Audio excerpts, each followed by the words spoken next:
Bonsoir, je suis Éric Désiré Dakouri.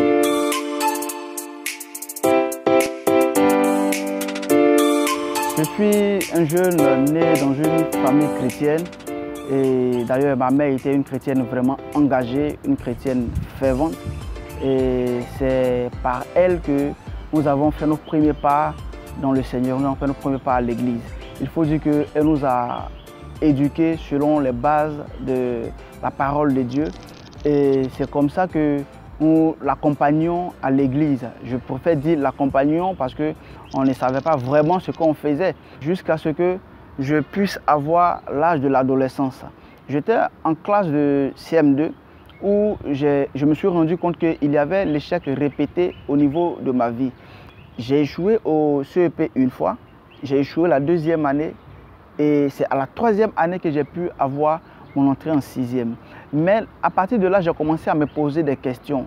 J'ai commencé à avoir peur parce qu'il y a encore des classes d'examen qui sont en face de moi.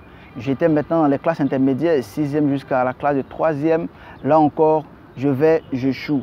Et là encore, ma peur commence à grandir. J'étais quand même bon, j'étais moyen et je pouvais avoir mon examen, mais là je venais d'échouer. J'étais à l'intérieur et les parents décident de me faire venir à Abidjan. Je viens à Abidjan, je reprends la classe de troisième et par la grâce de Dieu, j'obtiens mon BEPC, mais malheureusement, je n'ai pas été orienté. Donc il fallait continuer dans une école privée. Et donc je fais la seconde dans une école privée de la place, la première et puis j'arrive en terminale. Quand j'arrive en terminale, là encore, c'est la peur qui reprend parce que la peur d'échouer reprend. Et effectivement, j'échoue. J'échoue pas parce que j'étais un élève assidu, un bon élève qui échouait, mais là encore, c'est parce que je n'étudiais pas. J'avais la paresse, la négligence, je ne savais pas pourquoi, mais je n'étais pas assez concentré et j'échoue à mon examen. Et c'est à mon premier échec au bac que je prends la décision de ne plus aller à l'école parce que me sentant un peu plus âgé que ceux avec qui j'étais en classe. Néanmoins, je m'inscris en cours du soir, je passe le bac, j'échoue. Et c'est au cours de cette même année, en 2012, que j'accepte de me faire baptiser, j'accepte de m'engager véritablement avec le Seigneur. Et quand je me suis engagé avec le Seigneur, après mon deuxième échec au bac, j'ai eu la conviction de retourner l'année qui suivait à l'école, au cours du jour. Mais je me sentais un peu gêné parce que effectivement je me disais un peu plus âgé, j'ai déjà fait une année, je ne peux pas retourner à l'école. Mais cette conviction était telle que je ne pouvais pas résister. Et cette conviction me disait, retourne à l'école, mais cette fois tu vas pour tenir une cellule de prière pour gagner des âmes. En ce qui concerne ton examen, moi je me chargerai de t'accorder le bac. Et c'est une parole à laquelle je n'ai pas résisté. En début d'année, je vais m'inscrire dans une école privée de la place et je commence les cours. Mais je n'étais pas aussi assidu à l'école. Si tu voulais me voir à l'école, il fallait venir les mercredis. Parce que les mercredis, c'est là que je tenais nos cellules de prière. Et les mercredis, j'étais là. Je ne manquais pas à la cellule de prière.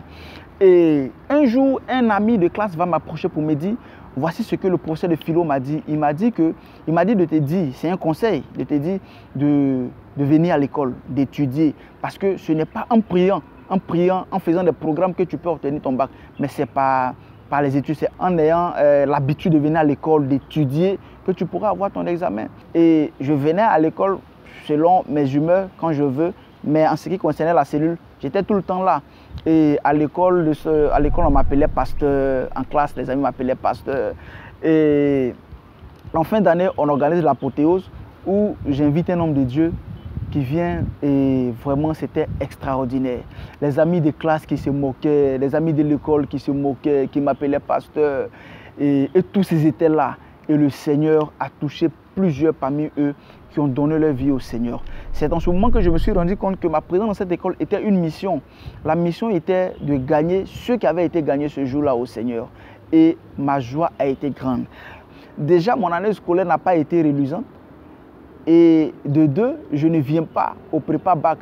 Et moi, je savais déjà, avec la peur de l'échec, je me disais que ça c'est encore un autre échec assuré.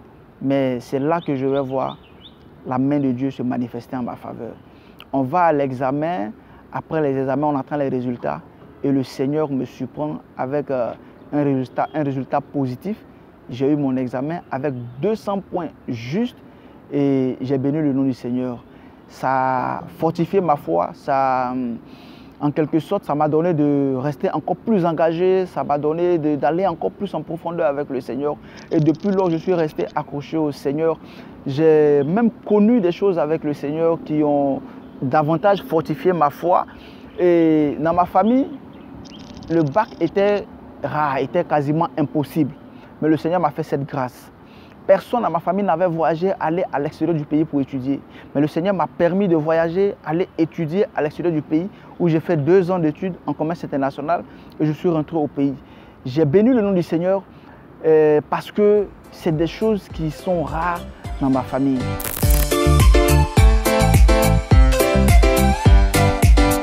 J'entends dire que je n'ai pas besoin d'étudier pour avoir mon examen, que c'est Dieu qui décide. Si je dois avoir, je l'aurai. Si je ne dois pas avoir, je ne l'aurai pas. Mais c'est Dieu qui décide. Mais quand j'entends de tels propos, je me demande si ça va. Je te le dis clairement, si tu n'étudies pas, tu ne pourras pas avoir ton examen. Même si tous les prophètes prient pour toi, le chemin du succès concernant l'école, c'est les études. Parce que si on veut aller sur le plan biblique, la parole de Dieu dit dans Matthieu 7,7, frappez et on vous ouvrira, cherchez, vous trouverez. Ce qui veut dire quoi? Que tu as ta part et le Seigneur a sa part. Dans le livre de Proverbes 16,20, qu'est-ce que la Bible dit? La Bible dit, celui qui réfléchit sur les choses trouve le bonheur. Et celui qui se confie en l'Éternel est heureux. Et donc tu as ta part et le Seigneur a sa part. Tu ne peux pas avoir ton examen si tu n'étudies pas. Parce que je trouve que c'est déjà immature. Bon, pourquoi est-ce que tu vas à l'école alors? Pourquoi est-ce que tu vas à l'école? Reste à la maison, joue au PlayStation, va jouer au football, amuse-toi. Même le jour de l'examen, reste à la maison, ils vont tirer le diplôme pour toi, ils vont t'apporter. C'est ce jour-là que tu vas comprendre que ça ne tombe pas du ciel comme la manne. Il faut étudier pour pouvoir avoir son examen. Moi, dans mon cas, c'est une parole que le Seigneur m'avait donnée. Et c'est cette parole qu'il a honorée. Mais, qu'est-ce qui me garantissait que cette parole allait s'accomplir? Donc, même si je n'étais pas un élève studieux, un élève, mais quand même, je sais que j'étais en classe d'examen, donc quand même, je faisais l'effort d'étudier. Parce que je voulais aussi avoir mon examen. Pour tout élève, que ce soit en classe d'examen ou pas, si tu veux connaître le succès, si tu veux être brillant, il n'y a pas de médicaments, il n'y a pas de potion magique, il n'y a pas de récitation magique. Il faut étudier.